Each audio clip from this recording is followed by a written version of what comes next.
নমস্কার, আপনাদের প্রত্যেককে ইংলিশ টিউশনে সুস্বাগতম। আজ আমি ইংরাজি গ্রামারের একটা গুরুত্বপূর্ণ চ্যাপ্টার নিয়ে আলোচনা করব। সেই চ্যাপ্টারটা হলো প্রিপোজিশন। ইতিপূর্বে আমরা প্রিপোজিশন নিয়ে আমাদের চতুর্থ দিনের ক্লাস কমপ্লিট করেছি, মানে 4 দিনের ক্লাস কমপ্লিট করেছি। আজকের আমাদের প্রিপোজিশন সংক্রান্ত বিষয়ে পঞ্চম দিনের ক্লাস, 5th ক্লাস। তো আজকের আমি যেটা নিয়ে আলোচনা করব সেটা হলো কম্পাউন্ড প্রিপোজিশন। আচ্ছা, কম্পাউন্ড প্রিপোজিশনের বিষয়টা একটু পরে আসা হচ্ছে, তার আগে এই জিনিসটা জেনে নেওয়া যাক যে প্রিপোজিশন কাকে বলে। যে শব্দ নাউন বা প্রোনাউনের আগে বসে বাক্যের অন্যান্য শব্দের সাথে নাউন বা প্রোনাউনের একটা সম্পর্ক স্থাপন করে, একটা যোগসূত্র স্থাপন করে, তাকে প্রিপোজিশন বলে। আজকের আমি যেটা নিয়ে আলোচনা করব সেটা হলো কম্পাউন্ড প্রিপোজিশন। কম্পাউন্ড প্রিপোজিশন কাকে বলে?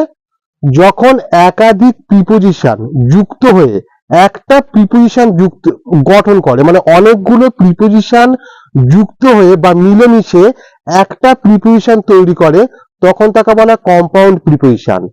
এই প্রিপোজিশন গুলো দেখতে আপাতভাবে একটা প্রিপোজিশন বলে মনে হলেও এই প্রিপোজিশন গুলোর মধ্যে কিন্তু একাধিক প্রিপোজিশন লুকিয়ে থাকে। তো এখানে কিছু বাংলা ট্রান্সলেশন রয়েছে, সেগুলো আমরা ইংরেজিতে অনুবাদ করার ক্ষেত্রে প্রিপোজিশন গুলো নিয়ে আমরা আরো ডিটেলসে আলোচনা করব।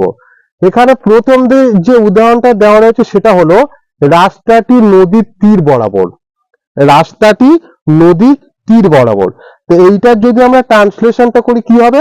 ইংরেজিতে ট্রান্সলেশনটা করলে দ্য রোড,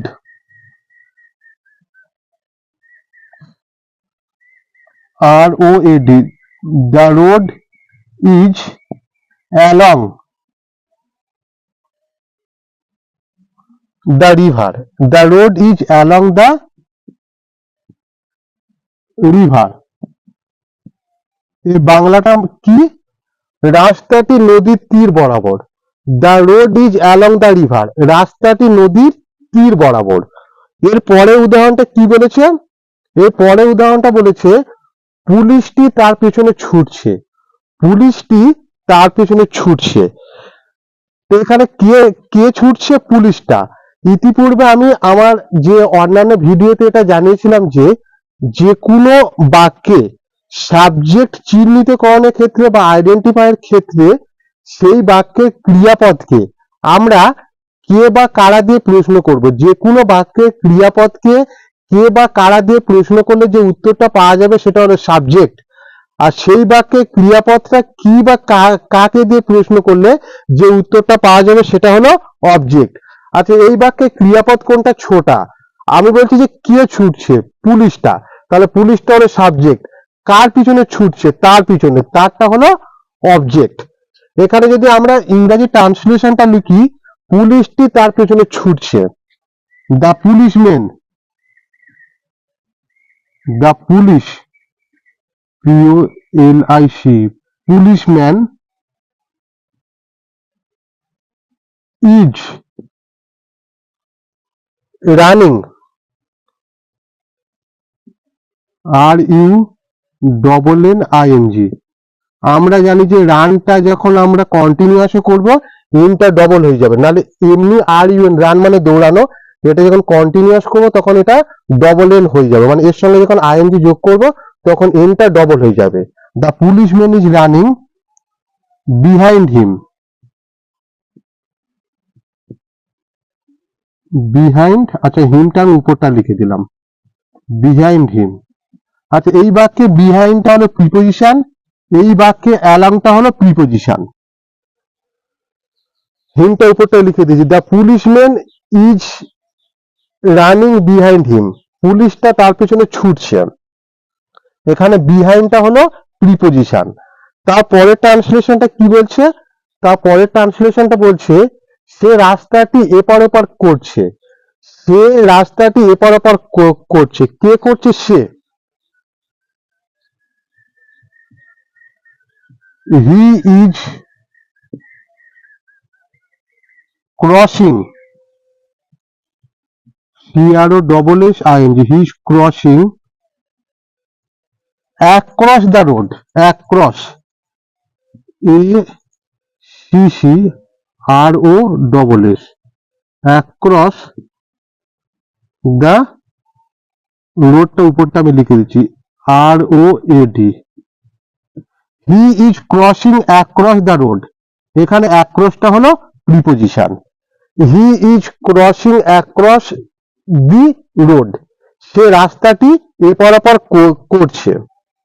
তারপরে 4 নম্বর ট্রান্সলেশনটা কি বলছে, সে এ বিষয়ে কিছুই জানে না, সে এ বিষয়ে কিছুই জানে না। আচ্ছা, এটা ট্রান্সলেশনটা কি হবে, he knows, he knows nothing,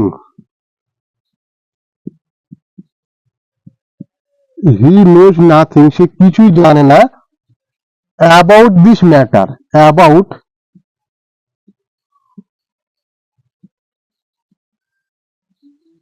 this matter, MATTER,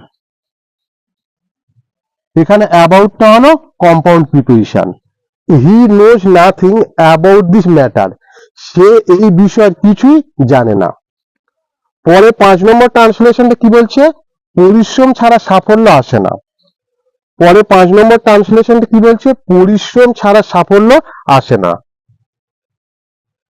তা এই ধরনের বাক্য আমরা যখন ট্রান্সলেশন করব, আমরা ইন্ট্রোডাক্টরি দেয়ার দিয়ে শুরু করব। দেয়ার,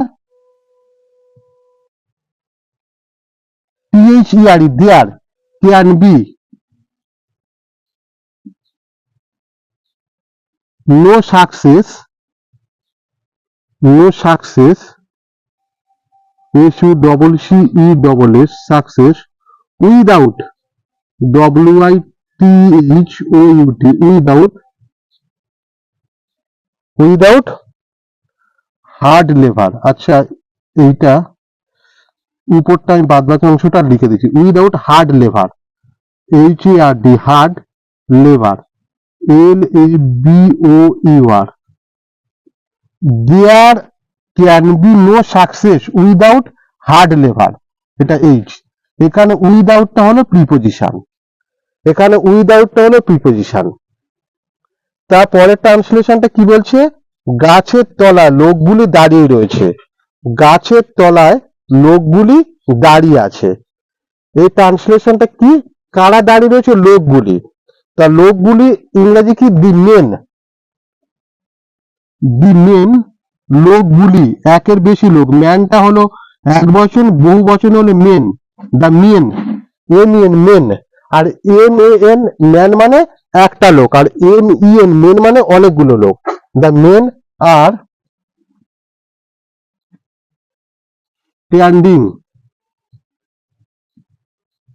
STAND, স্ট্যান্ডিং, বিনিথ,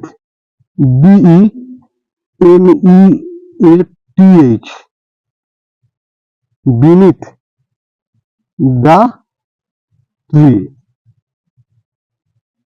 লোকগুলি গাছের তলা দাঁড়িয়ে রয়েছে, এখানে বিনিথরা হলো প্রিপোজিশন।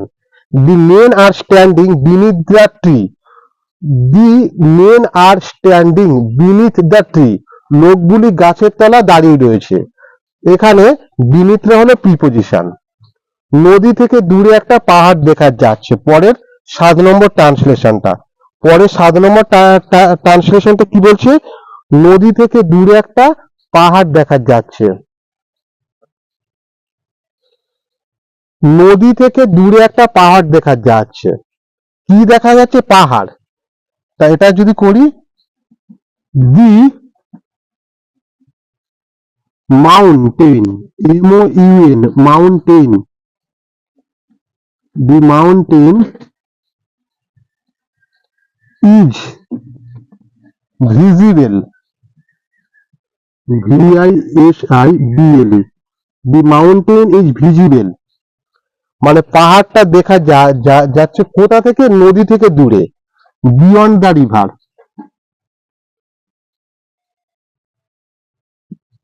Beyond the river.